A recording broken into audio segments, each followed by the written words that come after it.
There is a kind of exhaustion that comes not from doing too much, but from holding on too long. You feel it in the tightness of your chest, the ache in your shoulders, the restlessness that wakes you at 3 in the morning.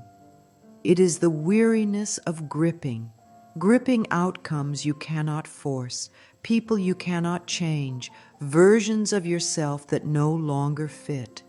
And beneath all that holding, beneath the fear that if you let go, everything will fall apart, there lives a quiet truth.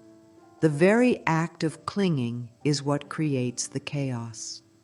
Harmony does not come from controlling life. It comes from allowing it. It comes from the profound, tender courage to open your hands and trust. We are not taught this. We are taught to hold on, to fight, to fix, to make things work through sheer determination, and so we do. We hold on to relationships that have run their course, repeating the same painful patterns and wondering why love feels so hard.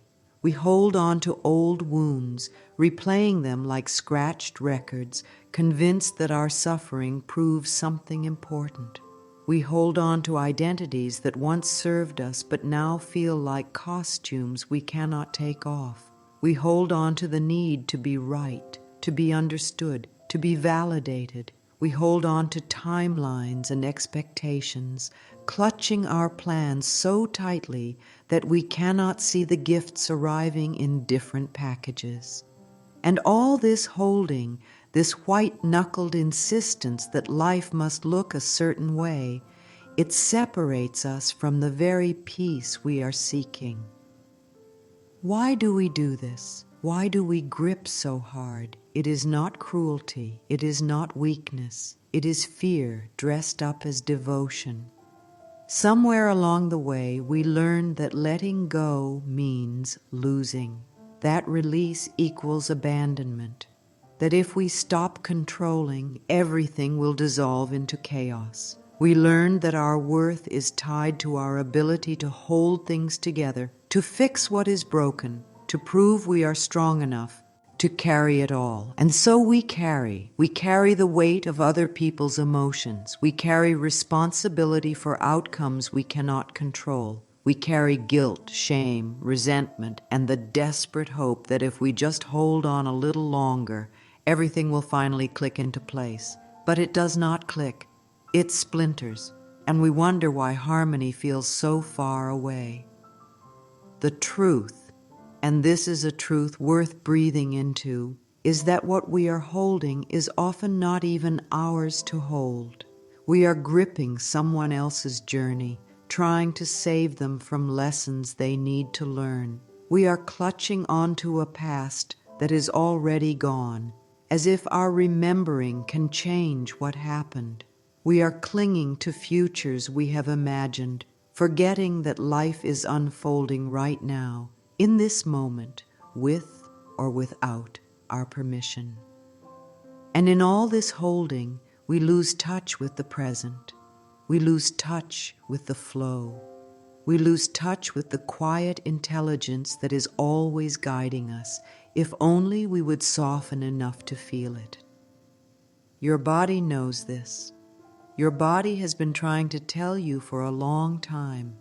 It speaks in the language of sensation, the knot in your stomach when you say yes but mean no, the heaviness in your limbs when you drag yourself through obligations that drain you, the tightness in your throat when you swallow words you need to speak, the tension in your jaw, the ache in your lower back, the shallow breath that never quite fills your lungs. These are not random.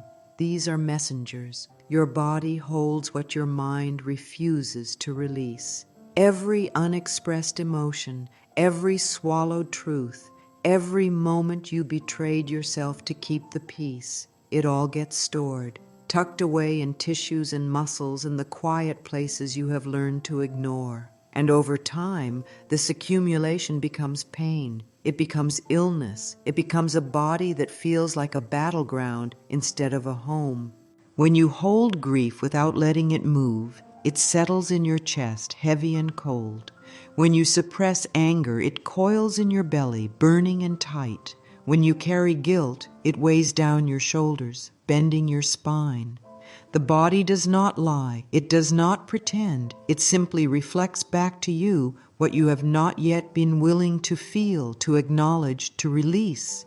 And this is not punishment. This is grace. Your body is asking you to listen. It is asking you to stop abandoning yourself in the name of holding everything together. It is asking you to come home. There is a deep old belief that if we let go, we will lose control, and we will. But here is what we do not realize. We never had control to begin with. Control is the story we tell ourselves to feel safe in an uncertain world. It is the illusion that if we just manage everything perfectly, if we anticipate every outcome, prevent every mistake, keep everyone happy, then we will finally be secure. But life does not work that way. Life is not a machine you can operate. It is a river. And you are not the river's master. You are part of its flow. When you try to control the river, you exhaust yourself fighting the current. You create dams and blockages. You disconnect from the natural movement that wants to carry you. And in that disconnection, harmony dissolves. Control shows up in so many ways. It shows up when you try to manage other people's feelings, walking on eggshells to keep them calm, twisting yourself into shapes to avoid their disappointment. It shows up when you rehearse conversations in your head, scripting every word to ensure the outcome you want. It shows up when you hold on to resentment because forgiving feels like letting someone off the hook and you need them to know they were wrong. It shows up when you refuse to ask for help because needing someone feels like weakness. It shows up when you micromanage your own life, over-planning and over-preparing, terrified that if you relax for even a moment, everything will fall apart. And beneath all of this control is fear. Fear that you are not safe. Fear that you are not enough. Fear that if you stop holding on, you will disappear. But the opposite is true. When you stop gripping, you do not disappear. You return. You return to yourself. You return to the part of you that knows how to trust, how to breathe, how to be held by something larger than your own effort. You return to the flow. So what does letting go actually mean? Because there is confusion here. Letting go is not indifference. It is not pretending you do not care. It is not spiritual bypassing, slapping a smile on your pain and calling it surrender. Letting go is not giving up on your dreams, your boundaries, or your values. It is not staying in situations that harm you because you think release means acceptance. No. Letting go is something far more powerful. It is the conscious choice to stop resisting what is. It is the willingness to feel your feelings without letting them define you. It is the decision to release your grip on outcomes and trust that life is unfolding exactly as it needs to. It is the practice of holding your desires lightly, with open hands, knowing that what is meant for you will not require force. Letting go is saying, I do not know how this will turn out, and I do not need to. It is saying, I cannot change this person, and it is not my job to. It is saying, I forgive, not because what happened was okay, but because I will no longer let it take up space inside me. It is saying, I release this story I have been telling about who I am, and I allow myself to grow beyond it. Letting go is the moment you stop fighting the river and let it carry you. And in that moment, something shifts. The tension releases. The breath depends. The world does not fall apart. Instead, it rearranges itself around your newfound ease, and in that space, in that sacred open space that appears when you stop squeezing life, harmony returns. Not because you forced it, not because you earned it, but because harmony is the natural state of a heart that is no longer at war with reality. When you let go, you create room for new perspectives, room for unexpected solutions, room for joy to enter without needing permission, room for your own voice, your own truth, your own desires to finally be heard. The things you have been chasing stop running from you. The peace you have been seeking stops hiding, because you are no longer vibrating with the frequency of desperation and control. You are vibrating with trust, with openness, with the quiet confidence that you are safe, even in uncertainty. This space feels like exhaling after holding your breath for years. It feels like setting down a suitcase you did not realize you were carrying. It feels like coming home to a version of yourself you thought you had lost. And from this space, everything becomes possible. Creativity flows, intuition speaks, relationships soften, your body begins to heal. Not because you are doing more, but because you are allowing more. You are allowing life to be as it is. You are allowing yourself to be as you are. And in that allowing, you become available to the magic that was always trying to reach you. But how do we practice this? How do we actually let go when every cell in our body wants to grip tighter? We begin with the breath. Right now, wherever you are, notice your breathing.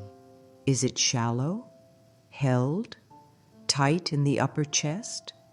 This is the breath of holding on. So let us practice something different. Inhale slowly through your nose, filling your belly first, then your ribs, then your chest. Hold it gently at the top, and then exhale slowly, completely, letting your belly soften, your shoulders drop, your jaw release. Do this again and again. With each exhale, imagine you are releasing something. You do not even need to name it. Just let it go on the breath. This is not metaphor. This is physiology. Your nervous system is listening. When you breathe with intention, you signal to your body that it is safe to release. You remind your system that you do not need to brace against life. Bring your awareness to your body. Where are you holding tension? Is it your neck, your forehead, your hips? Place your hand there. Offer it warmth. Offer it permission. Say quietly to that part of you, you can let go. It is safe to soften. Do not force it. Do not demand it. Simply invite it. The body responds to kindness, not commands. Notice what happens when you stop fighting the tension and instead meet it with curiosity. Often, just the act of acknowledging where we are gripping allows the grip to loosen.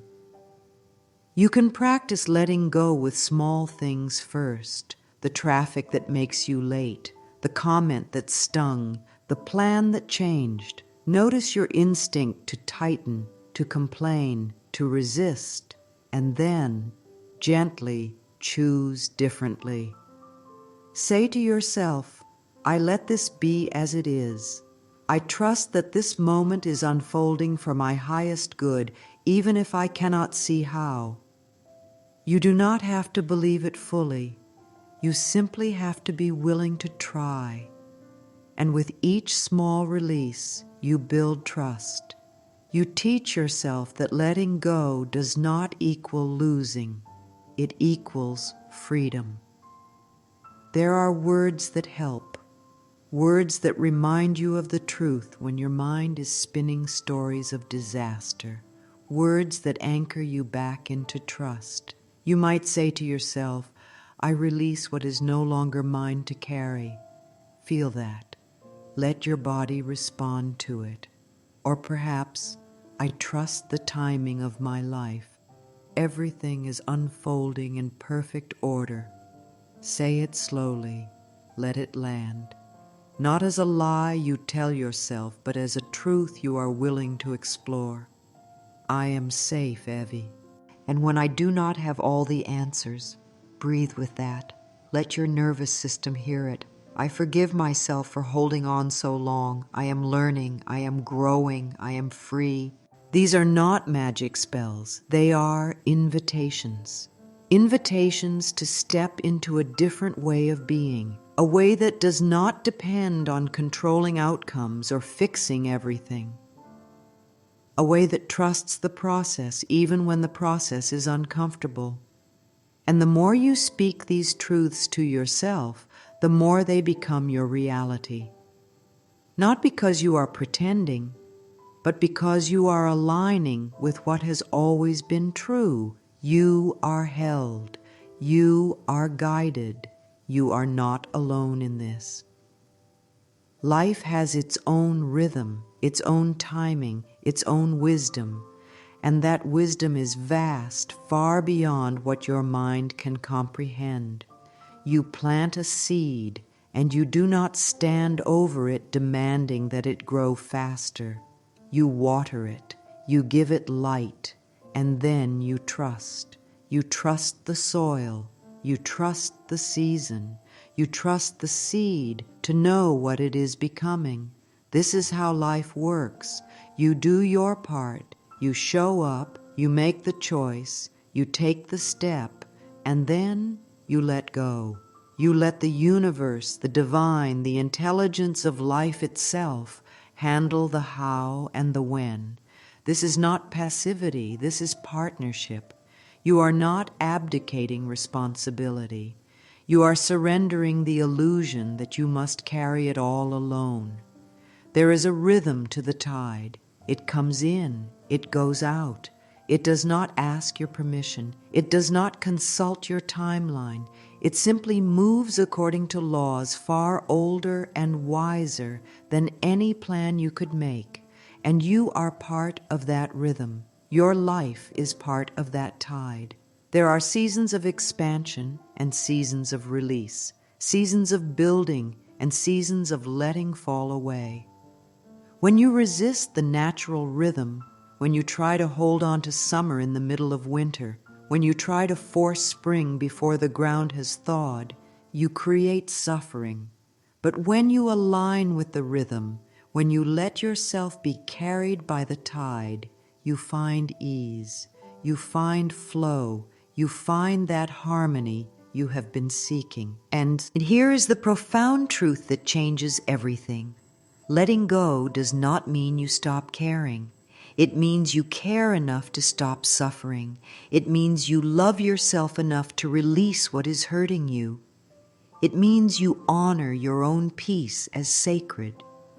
You can love someone and still let them go. You can want something and still release your attachment to it.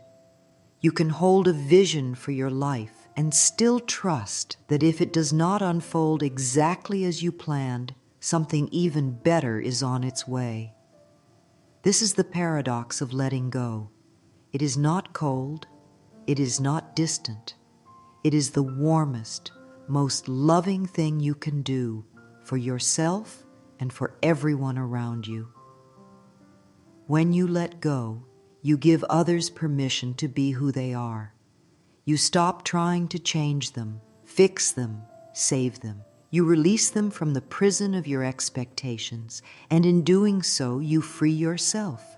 You free yourself from the exhausting role of manager, fixer, savior. You step back into your own life. You reclaim your energy. You remember that you are not responsible for other people's happiness, their growth, their choices. You are responsible for your own. And when you tend to your own garden, when you water your own soil, pull your own weeds, celebrate your own blooms, you become a magnet for harmony, not because you are perfect, but because you are whole.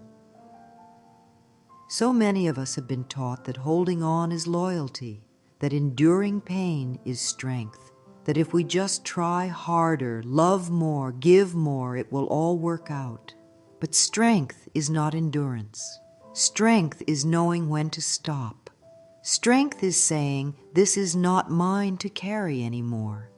Strength is walking away from what diminishes you even when it is familiar. Strength is choosing your own peace, your own health, your own joy, even when others do not understand. And loyalty, true loyalty, is not staying in situations that harm you. It is staying true to yourself. It is honoring the life you have been given by refusing to waste it on battles you were never meant to fight. Letting go restores harmony because it brings you back into alignment with yourself, with life, with the truth of who you are beneath all the roles and responsibilities and stories you have been carrying. When you release what is not yours, you make space for what is. When you stop resisting, you start receiving. When you soften your grip, life can finally reach you. And what reaches you is often more beautiful, more surprising, more perfect than anything you could have planned. Because life knows, life sees the bigger picture. Life is conspiring for your wholeness, even when it looks like loss. You do not have to let go of everything at once. You do not have to be perfect at this. Letting go is not a destination. It is a practice. Some days you will release with ease. Other days you will find yourself gripping again, and that is okay. That is human. The practice is noticing. The practice is coming back. The practice is being gentle with yourself as you learn this new way of being. You might write in your journal, "What am I holding on to that I am ready to release?" And let your hand move without censoring. You might stand in front of the mirror and say, "I am allowed to let go. I am allowed to be free." You might take a walk and with each step say silently, "I release, I trust, I allow." These small acts add up. They rewire your nervous system.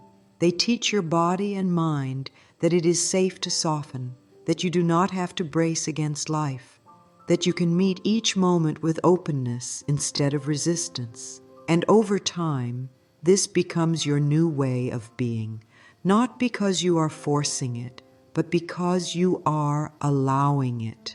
You are allowing yourself to be carried. You are allowing yourself to rest. You are allowing yourself to trust that you are held by something far greater than your own understanding. Harmony is not something you create. It is something you return.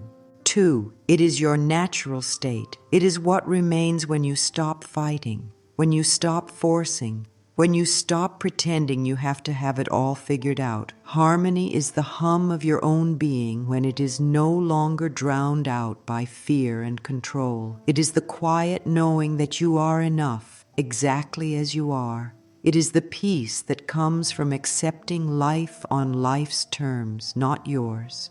And it is always available to you, always. Not someday when you finally get it right, not after you have fixed everything. Now, in this breath, in this moment of willingness to let go. You are not losing anything real when you release. You are losing the illusion. You are losing the suffering. You are losing the weight that was never yours to carry. And what you gain, oh, what you gain, is yourself, your freedom, your peace, your ability to move through life with grace instead of grinding through it with grit. You gain space for joy, for creativity, for love that does not hurt, for relationships that nourish instead of drain, for a future that can surprise you because you are no longer strangling it with expectations. This is the power of letting go. It does not make you weak. It makes you free. It does not mean you do not care. It means you care enough to stop suffering. It does not mean you give up. It means you give in to the flow, to the wisdom, to the love that is always guiding you home. And when you do, harmony is not something you chase. It is something you become. It is the song your soul sings when it is no longer interrupted by the noise of resistance. It is the rhythm you return to when you stop trying to conduct the orchestra and instead let yourself be one instrument in a symphony far greater than you imagined. So let go, not all at once, not perfectly, but tenderly, consciously, courageously. Let go of the stories that no longer serve you. Let go of the need to be right. Let go of the past that you cannot change and the future you cannot control. Let go of the people who are not choosing you. Let go of the guilt, the shame, the resentment that has taken up residence in your body. Let go and feel the lightness that follows. Let go and notice the space that opens. Let go and trust that what is meant for you will find you. Let go and come home. Come home to yourself. Come home to this moment. Come home to the harmony that has been waiting for you all along, just on the other side of your open hands.